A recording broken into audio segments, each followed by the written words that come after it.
సింహరాశిలో మీరు జన్మించారా? అయితే ఒక్కసారి ఈ వీడియో చూసే ప్రయత్నం చేయండి. ఇక్కడ మనం గమనించినట్టయితే 1, 2, 3, 4, 5 పంచమ స్థానం. దీన్ని సంతాన స్థానం అంటారు.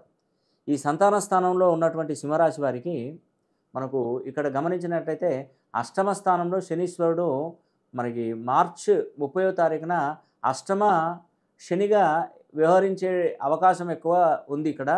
మనకు 8వ స్థానంలో శనీశ్వరుడు ఉన్నాడు.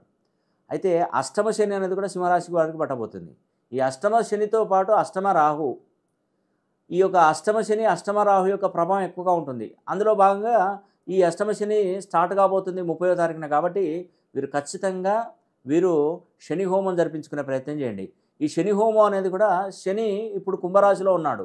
30వ తారీఖున కుంభంలో నుండి మీనరాశిలోకి వెళ్ళిపోతాడు. అప్పుడు దాని ప్రభావం అనేది ఎక్కువగా ఉంటుంది సింహరాశి వారికి. ఈ లోపే అంటే ఈ మార్చి 28 లోపే శని హోమం కనుక మీరు జరిపించుకుంటే తప్పకుండా మీకు మేలు జరుగుతుంది. శని అనుగ్రహం కలుగుతుంది. మళ్ళీ 30 సంవత్సరాల తర్వాత కూడా ఈ అవకాశం రాదు. ఇప్పుడు మిస్ అయితే నెక్స్ట్ 30 ఇయర్స్ వరకు ఆగాల్సిందే. కాబట్టి సింహరాశి వారు ఎక్కడున్నా మీరు శని హోమం జరిపించుకొని మన ఆఫీస్ నంబర్లకు కాల్ చేసి బుక్ చేసుకొని స్లాట్ బుక్ చేసుకొని శని హోమం చేయించుకోండి. మీరు రానవసరం లేదు. మీ పేరు గోత్రనామాలు పంపిస్తే వీడియో పంపిస్తాను. అండ్ శని కంకణాన్ని కూడా మీకు అందజేయడం జరుగుతుంది. ఈ అవకాశాన్ని ప్రతి ఒక్కరు సద్వినియోగం చేసుకోవాలని కూడా మనస్ఫూర్తిగా కోరుకుంటున్నాను.